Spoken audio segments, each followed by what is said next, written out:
So we had a very successful event here today, a roundtable discussion about the economy and the financial market situation.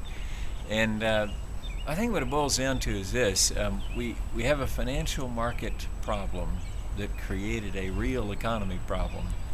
And the question is how to fix first the financial market problem.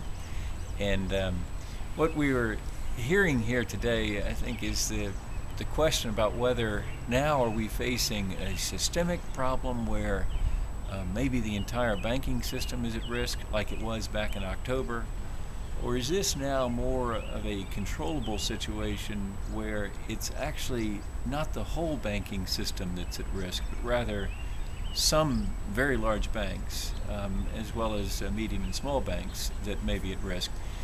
If it's a matter of the entire banking system at risk, then it seems to me that it's appropriate to come together as a nation and find a way to share that risk and share the pain.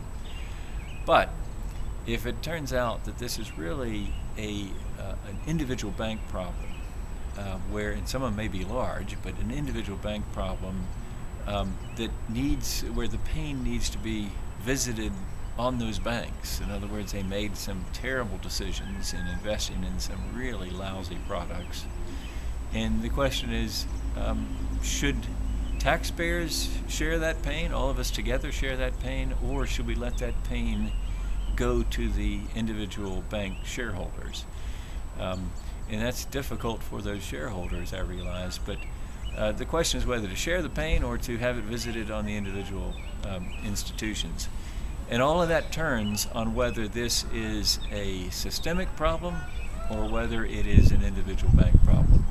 That's what I'm trying to figure out now. Where I'm hearing from roundtables like this, what I think I'm hearing is that it's really, at this point, more of an individual bank problem and less of a systemic risk. Back in October, it looked like a real systemic risk, but now it looks more like an individual bank problem.